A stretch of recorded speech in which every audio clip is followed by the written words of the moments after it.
This week, it became clear that House Republicans can't escape the fallout from the Jeffrey Epstein scandal. Unlike President Trump, House Speaker Mike Johnson insisted that the Epstein story is, quote, not a hoax. But he still refused to hold votes on releasing the related files. Instead, he cut the congressional session short and sent the House home a day early for summer recess. Democrats, on the other hand, are signaling that they may use this recess to turn up the heat on the investigation. Last week, House Oversight Subcommittee voted to subpoena the Justice Department for the release of the Epstein files, with 3 Republicans joining 5 Democrats. 2 members of the House Oversight Committee joined the show yesterday and discussed the growing backlash of MAGA against the Republicans regarding the pressure that they're receiving. Take a listen. I think they're feeling pressure at home to start speaking up or doing something about this because their constituents are angry at them for covering up something that was a campaign promise last year to release the files. At the core of this is the same old, right? Rich, powerful elites evading justice, evading accountability due to their power, due to their proximity to power, and due to their money. And Donald Trump is no different. And I think for many of his supporters who have given him an excuse left and right on so many things, this is, it looks like the final straw for a lot of them. I can't wait to get into this conversation. Joining us now are Sarah Matthews, former Trump White House Deputy Press Secretary and spokeswoman for Home of the Brave, and David Litt, former Obama speechwriter and author of It's Only Drowning, a true story of learning to surf and the search for common ground. Thank you both for joining us. I actually want to start with you because, with Sarah, because just earlier, Mike Johnson was on Meet the Press. Take a listen to what he said. Should all of the files related to Jeffrey Epstein be released and made public? Yes, I agree with President Trump, with the Department of Justice, with the FBI, that you need all credible evidence and information out there. That word credible is important. What kind of jam is he in right now when he has colleagues in Congress demanding the full release? And while verbally the Trump administration is saying that they do too, but their actions speak differently.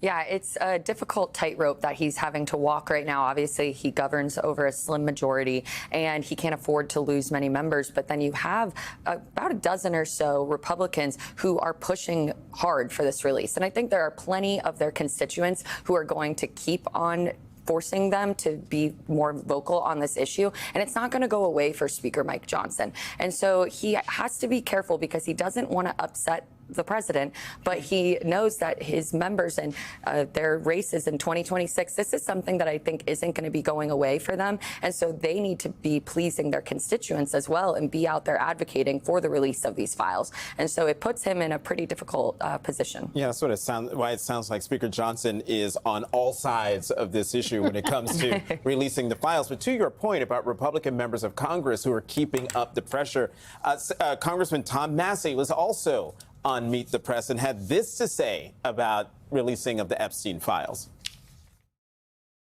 The release of the Epstein files is emblematic of what Trump ran for and why he got the populist vote. There seems to be a class of people beyond the law, beyond the judicial system, that operates outside of all of that. And we all thought that when Trump was elected, he would be the bull in the china shop and that he would break that up and bring transparency. Frankly, it wasn't until just recently that I realized that people who were allegedly working on this weren't sincere in their efforts. And also, politics is the art of the doable. Right, David. Politics is the art of the doable. And what Democrats are doing right now they are making the pain points for Republicans, for the president and those on the Hill, multiple and many and consistent and constant. I think that's exactly right. I think this is bigger than one set of files even. One of the things that you're seeing, and I think Thomas Massie actually articulated it really, really well, is that this is about the establishment versus everybody else. Republicans were on the right side of that divide.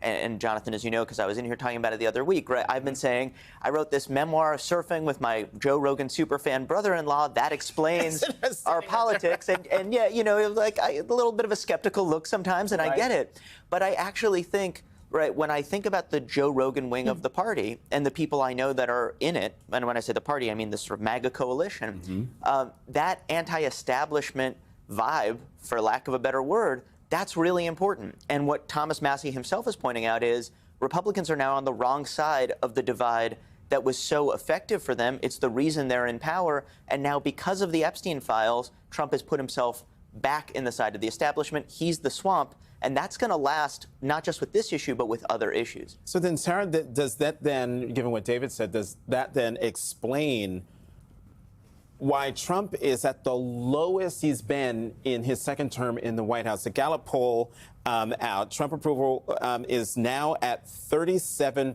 Right, 37%, not as low as his low in the first term, but we've not seen him at these numbers for a while. I certainly think that this whole Epstein issue is part of that and contributing to his low approval rating. But I also think it goes far beyond that. I think that him and his administration love to talk about how he was given this mandate and so that he could do whatever he wanted in the second term. But I think on the issues that people care about most and why he was voted into office, the economy and immigration and the border, he has pushed a little bit far past his mandate. I think people are upset with the tariffs and his handling of the economy. And I think that people are upset with how far he's gone on immigration. And, you know, when you're sending people to foreign gulags and you have prices that have yet to come down, I think then you add on this Epstein controversy. And to David's point, how Trump largely loves to talk about how he is draining the swamp and that he's rooting out all this corruption, when in fact he's part of this cover up now. He told his base that he would release these files. It was something he campaigned on. And now he's trying to gaslight them and tell them, we don't need to be talking about this. I'm not focused on conspiracy theories. The guy's 2016 campaign started on a conspiracy theory about Barack Obama's birth certificate. So it's really rich for him to try to tell his supporters, oh, this is conspiracy theories. Let's not talk about it. So, Sarah, I actually want to double down on that because I do think that what you're saying, this idea that it's now in the Joe Rogan world. Before, most of the stuff that he's talked about, the things that he's not promised, whether we're talking about tariffs or we're talking about immigration, those voters were economic voters and they wanted to clean up crime. But we are now talking to a different group of voters when it comes to this. Speak to that. This is like, these are the die-hard MAGA folks that deeply believe that he came here to make a difference.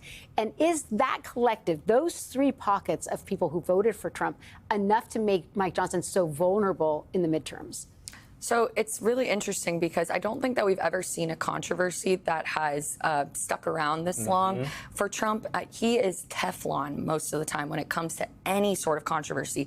And this has been in the news cycle and dominating now for weeks. This is something that isn't going away because of how much it matters to the MAGA base. And I mean, when you have someone like Marjorie Taylor Greene going out. We played that sound yesterday. I was like, wait, what? Exactly. I'm like, I never would have thought that Marjorie Taylor Greene and I would be on the same side of a debate.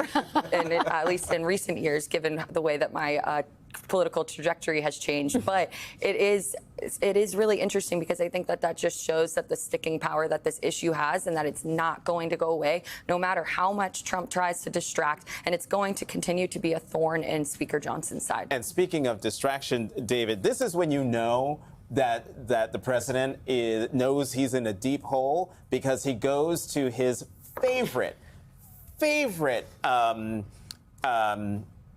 his favorite person. Watch what he had to say from the White House on Tuesday about, well, look at the squirrel. Watch this. Remember this, Obama cheated on the election. And we have it cold, hard, blue, and it's getting even more so because the stuff that's coming in is not even believable. President Obama, it was his concept, his idea, but he also got it from crooked Hillary Clinton. Obama was trying to lead a coup, and it was with Hillary Clinton, with all these other people. What in the grassy knoll? I mean, this is insane. What a disservice. Well, first of all, I hadn't heard that clip, and I think he just said, describing evidence, we have it cold, hard, blue. Like the cognitive decline, right? Like I'm always spent a lot about of his time talking mental about cognitive acuity. decline, and I think maybe that conversation needs to come back.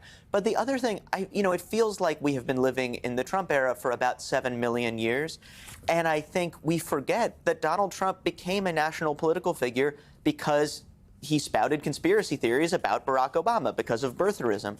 And so now it's almost like he goes back and plays the hits, right? It's like, okay, the new album isn't working. You know, I'll do that one-hit wonder that was so big back in 2011. And you see that with Trump, and you can see him, it's actually pretty amazing, even in the clip you just showed, you can see him grasping at straws, right? Like, almost like you could put physical straws there, and it would almost be less grasping at straws. Because you can see him be like, okay, Obama, Clinton, like, who else can we get in there? Oh, right? last night he added Vice President Harris, Beyonce, and Oprah. Yeah. So when in doubt, choose all the black people you know. Sarah Matthews, David Litt, thank you both very much for coming back to The Weekend.